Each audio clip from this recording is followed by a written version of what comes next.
नमस्कार, MV network देख रहे हैं आप और आपके साथ मैं हूं भारती बघेल। भारतीय जनता पार्टी ने दोनों विधानसभा के प्रत्याशी चयन को लेकर पर्यवेक्षक नियुक्त किए हैं, जिसमें मंगलौर विधानसभा के लिए प्रदेश महामंत्री आदित्य कोठारी और खजनदास को पर्यवेक्षक नियुक्त किया गया है। ये पर्यवेक्षक विधानसभाओं में जाकर कार्यकर्ताओं से राय शुमारी करेंगे। इस संबंध में नियुक्त पर्यवेक्षक खजनदास ने बताया कि आज शाम को मंगलौर विधानसभा के दोनों मंडलों के कार्यकर्ताओं और पदाधिकारियों के साथ बैठक करेंगे। वहां से कौन मजबूत प्रत्याशी भाजपा के हो सकते हैं, उसकी लिस्ट तैयार कर प्रदेश नेतृत्व को सौंपेंगे। उसके बाद केंद्रीय नेतृत्व प्रत्याशी चयन को लेकर अपनी मुहर लगाएगा।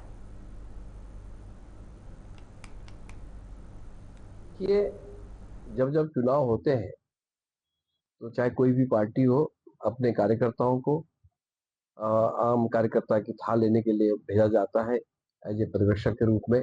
आज मुझे और माननीय कोठारी जी को बंगलौर जाना है, कार्यकर्ताओं की बैठक वहाँ पे होनी है।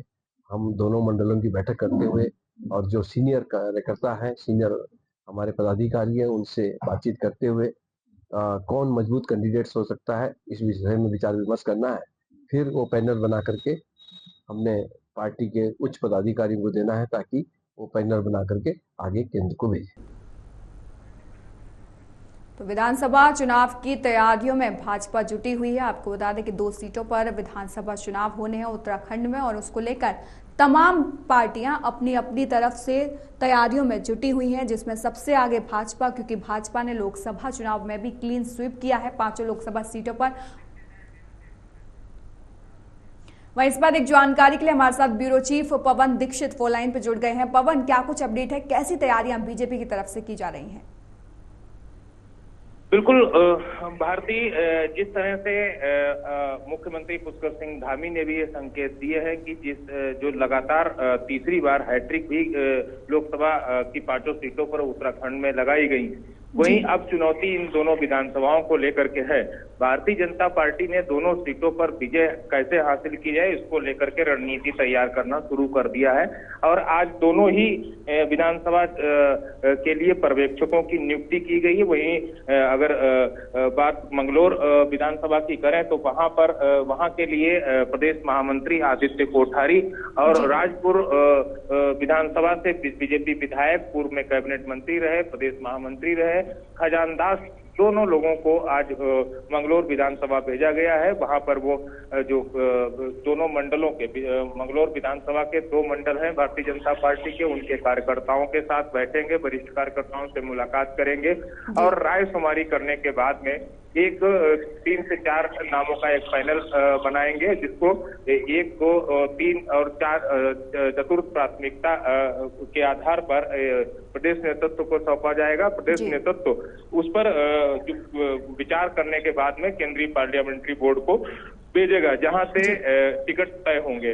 तो इस तरह के जो भारतीय जनता पार्टी की जो तैयारी है, दोनों विधानसभाओं में जीत हासिल करने को लेकर के मशक्कत शुरू हो गई, क्योंकि 14 तारीख से नामांकन दाखिल होने लगेंगे और 21 तारीख नामांकन की लास्ट है। तो ऐसे में इस 14 तारीख तक ये दोनों ही विधानसभा के लिए प्रत्याशियों के चयन का कार्य पूरा किया जाएगा। जी पवन, अगर मैं धरातल की बात करूं तो कौन कौन से वो नाम हैं जो मजबूत प्रत्याशियों की लिस्ट में सबसे आगे इस वक्त दिखाई दे रहे हैं? अगर मंगलौर विधानसभा की बात करें तो पूर्व में भी प्रत्याशी रहे हैं, उनके नाम पर भी विचार किया जा सकता है। और साथ ही साथ अभी लोकसभा चुनाव से पहले जो वहां पर क्योंकि गुर्जर वोट भी है और एसटी मतदाता भी है, और साथ ही साथ वहां पर मुस्लिम मतदाता की बड़ी संख्या है। और यही वजह है कि भारतीय जनता पार्टी मंगलौर विधानसभा में अभी तक अपनी एंट्री नहीं कर पाई है, जैसे राज्य गठन हुआ है। हालांकि उससे पहले भी काफी लंबे समय से वहां पर कांग्रेस पार्टी या फिर बहुजन समाजवादी पार्टी, कभी समाजवादी पार्टी का ही दबदबा रहा है। लेकिन भारतीय जनता पार्टी इस बार जिस तरह से भारतीय जनता पार्टी की रणनीति है, तो उसके आधार पर एक बार मंगलौर विधानसभा में परचम लहराना चाहती है। इसी को लेकर के मशक्कत कर रही है कि किस प्रत्याशी किस जाति, धर्म और क्षेत्र के आधार पर वहां पर प्रत्याशी उतारना चाहती है, ताकि एक बार मंगलौर विधानसभा में भी उसकी एंट्री हो सके। वहीं अगर बद्रीनाथ विधानसभा की बात करें तो वहां से पूर्व में जो विधायक रहे कांग्रेस पार्टी के राजेंद्र भंडारी, उनके नाम की भी चर्चा है, क्योंकि उन्होंने कांग्रेस पार्टी से मौजूदा वो विधायक थे, लेकिन भारतीय जनता पार्टी में वो लोकसभा चुनाव से पहले सम्मिलित हुए। तो ऐसे में कर्तव्य भी बनता है और उनका एक प्रबल दावेदार के तौर पर उनका नाम चल रहा है कि राजेंद्र भंडारी को वहां से टिकट दी जा सकती है। लेकिन अब वहां से केंद्रीय मंत्री जो उत्तराखंड सरकार में कैबिनेट मंत्री है धन सिंह रावत और रुद्रपुर के विधायक भरत चौधरी, उनको पर्यवेक्षक बना करके भेजा गया है। अब वो पर्यवेक्षक जब वहां पहुंचेंगे तो बद्रीनाथ विधानसभा के जो भारतीय जनता पार्टी के कार्यकर्ता हैं उनसे रायशुमारी करने के बाद में 3-4 नामों का पैनल केंद्रीय जो प्रदेश नेतृत्व को सौंपेंगे, फिर यहाँ से नाम केंद्रीय पार्लियामेंट्री बोर्ड को भेजे जाएंगे। ठीक है, धन्यवाद पवन तमाम जानकारी के लिए। राजधानी देहरादून में लॉ की पढ़ाई कर रही एक छात्रा को ब्लैकमेल कर मनतांत्रण कर मुस्लिम युवक से शादी कराने के प्रयास का मामला सामने आया है। आपको बता दें कि पीड़ित छात्रा देहरादून के राजपुर रोड क्षेत्र में रहती है और एक निजी लॉ कॉलेज में विधि की पढ़ाई कर रही है। आपको बता दें कि रायपुर थाना पुलिस ने आरोपित युवती के विरुद्ध जबरन वसूली, आपराधिक धमकी और उत्तराखंड स्वतंत्रता अधिनियम 2018 के तहत मुकदमा दर्ज किया है। हिंदू युवती ने अपनी सहेली पर आरोप लगाया है कि उसकी सहेली जम्मू कश्मीर के अनंतनाग की रहने वाली है और आरोप ये है कि छात्रा की आपत्तिजनक तस्वीरों को इंटरनेट मीडिया पर प्रसारित करने की धमकी देकर उस पर ऐसा दबाव बनाया जा रहा है। इसके साथ ही जिस युवक से शादी करने का दबाव डाला जा रहा है वह भी जम्मू कश्मीर का रहने वाला है और आरोपित का दोस्त है।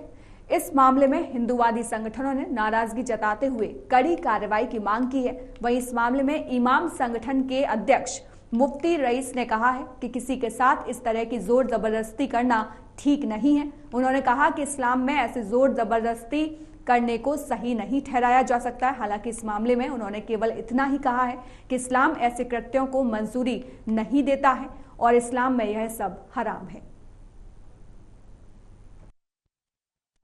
देखिए, एक विक्टिम है और लेडी है विक्टिम, जो कि राजपुर रोड की रहने वाली है और उनके द्वारा जो है 10 तारीख को रायपुर थाने पर एक FIR पंजीकृत करवाई गई है, जिसकी की विवेचना चल रही है। उसमें उनके द्वारा ये आरोप लगाए गए हैं कि वो सिद्धार्थ लॉ कॉलेज में पढ़ती हैं, 3rd ईयर की छात्रा हैं और एक मुस्लिम लेडी है उनके वो संपर्क में आई जो कि जम्मू एंड कश्मीर की रहने वाली है।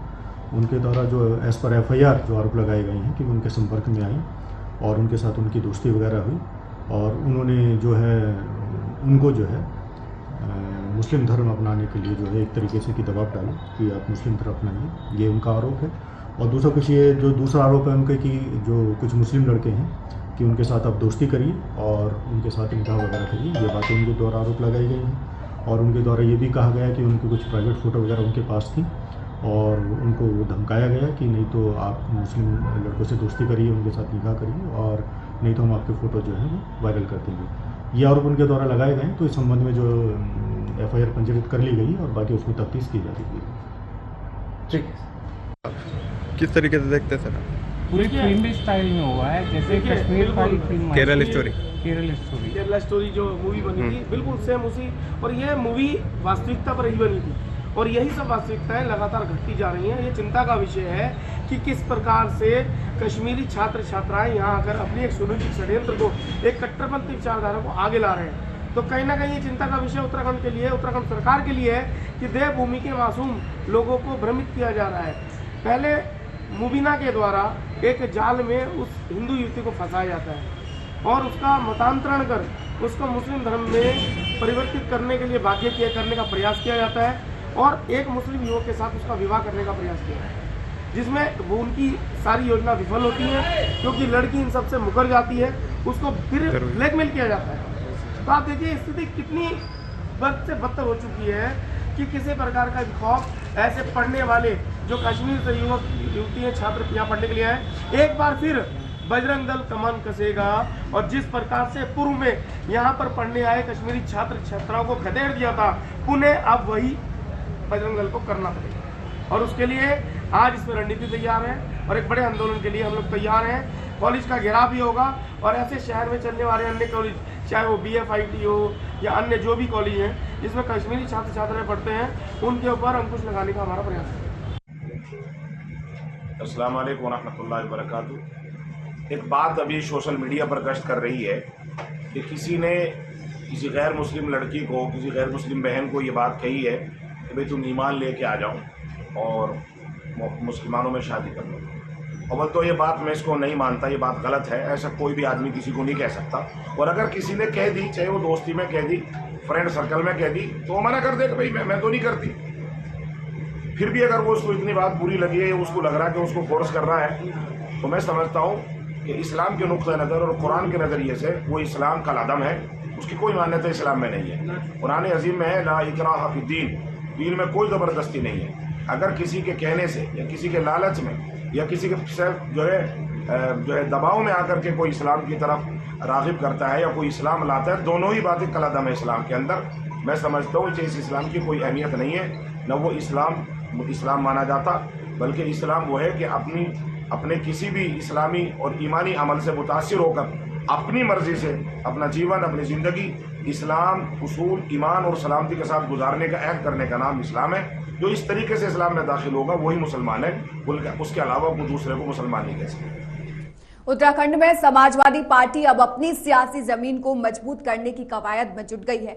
लोकसभा चुनाव में उत्तर प्रदेश में मिली बड़ी सफलता के बाद उत्तर प्रदेश के सपा कार्यकर्ताओं के साथ साथ उत्तराखंड के सपा कार्यकर्ताओं में भी इस जीत से बड़ी ऊर्जा का संचार हुआ है।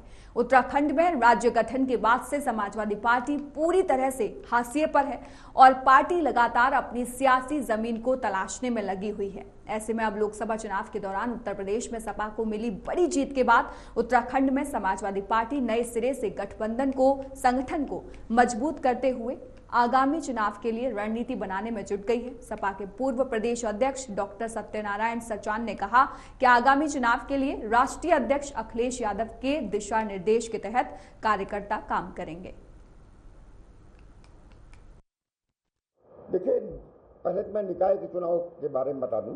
निकाय के चुनाव अभी लोगों को, जिला अध्यक्षों को निर्देश दिए गए हैं कि वो अपनी बैठक करके और लोगों को जागरूक करें और निकाय चुनाव में तैयार रहने के लिए कहा गया है। जहाँ तक ये जो दो उपचुनाव हैं, एक बद्रीनाथ का और मंगलौर का, इस संबंध में जो भी निर्णय, क्योंकि अभी हम अपने इंडिया गठबंधन से पार्लियामेंट लड़ रहे थे और उसके बाद हम ये चुनाव किस तरीके से लड़ेंगे, इसके लिए माननीय राष्ट्रीय अध्यक्ष जी का निर्देश जब होगा, तैयारियां हमारी हैं, हमारे पास कैंडिडेट हैं और जो भी राष्ट्रीय अध्यक्ष जी का निर्देश होगा उस हिसाब से। बद्रीनाथ में भी हमारा कैंडिडेट है।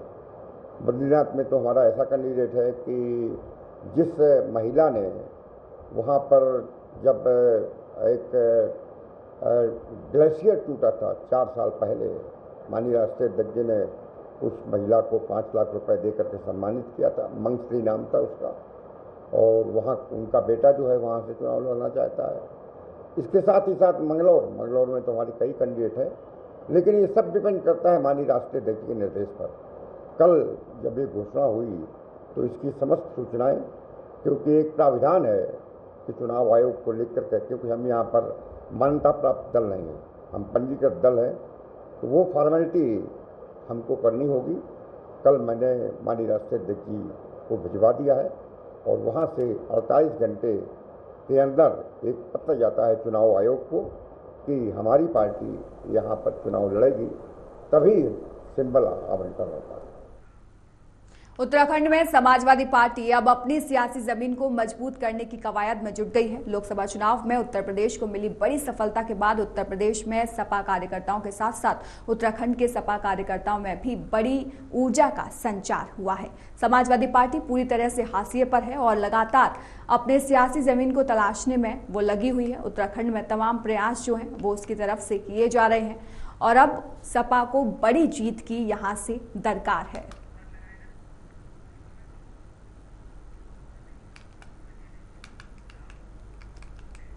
हरिद्वार सांसद त्रिवेंद्र सिंह रावत जगजीतपुर स्थित भाजपा कार्यालय में कार्यकर्ता आभार कार्यक्रम में शामिल हुए।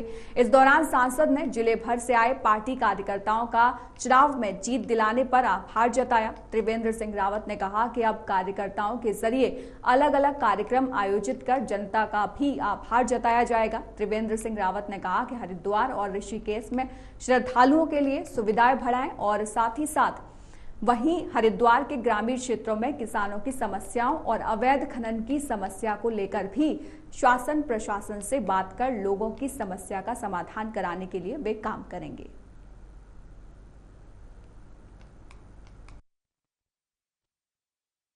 तो हरिद्वार और ऋषिकेश ये हमारे धार्मिक नगरियां हैं, उस पर धार्मिक दृष्टि से वहाँ की जो धार्मिक महत्ता है उसको अक्षुण्ण बनाए रखते हुए उसके लिए कुछ विचार करेंगे कि उस पर और क्या हो सकता है। जो यहाँ पर हमारे पर्यटक आते हैं, धार्मिक पर्यटक होते हैं, उनको किसी तरह की दिक्कत ना हो, विशेषकर रोड होल्डिंग की प्रॉब्लम होती है, तो उसके लिए हम हरिद्वार जैसे बाईपास है, रिंग रोड है, वो जो उसे तो दोनों पर काम चल रहा है, तो इसको हम और गति से इसको देने के लिए हम काम करेंगे। हरिद्वार ग्रामीण है, यहाँ पर किसानों की समस्याएं हैं, किसानों की समस्या है, भू कटाव की समस्या है, भूमि पर जल भराव की समस्या है और जंगली जानवरों की समस्या है। कुछ किसानों का ये कहना है कि हमारी भूमि पर अवैध खनन हो रहा है और अगर हम कोई बात उठाते हैं तो हमको उसका सहयोग नहीं मिलता है, तो उनके लिए मैंने कहा भाई आपकी वॉइस हम बनेंगे, हम आपकी आवाज़ बनेंगे। सोनीपत से नवनिर्वाचित कांग्रेस सांसद सतपाल ब्रह्मचारी आज हरिद्वार पहुंचे। इसी बीच कांग्रेस कार्यकर्ताओं द्वारा उनका सबसे पहले नारसन बॉर्डर पर भव्य स्वागत किया गया। उसके बाद जनपद में अनेक स्थानों जैसे मंगलौर, रुड़की, बहादुराबाद, टोल प्लाजा से हर की पैड़ी तक आतिशबाजी और फूलमालाओं से भव्य स्वागत किया गया। वहीं वरिष्ठ कांग्रेस कार्यकर्ता प्रदेश महासचिव यूथ कांग्रेस महबूब आलम ने कहा कि यह हरिद्वार वालों के लिए गौरव के पल हैं और इस पल को ऐतिहासिक बनाने के लिए कांग्रेस कार्यकर्ता कोई कोर कसर नहीं छोड़ेंगे। उन्होंने सभी कार्यकर्ताओं से अपील की कि वह इस ऐतिहासिक पल के साक्षी बने।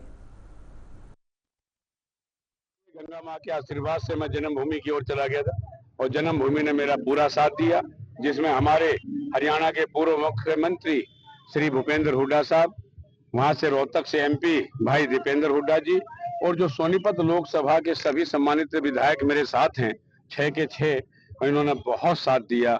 और आज मैं सोनीपत से एमपी बनाने में कांग्रेस के कार्यकर्ता की, कांग्रेस हाईकमान की और कांग्रेस के विधायकों की, कांग्रेस की लीडरशिप का मैं धन्यवाद करना चाहता हूं, जिसमें हमारे हरियाणा कांग्रेस के प्रधान चौधरी उदय भान जी और हरियाणा के पूर्व मुख्यमंत्री श्री भूपेंद्र हुड्डा जी का बहुत बड़ा योगदान है। दीपेंद्र हुड्डा का बहुत बड़ा योगदान है।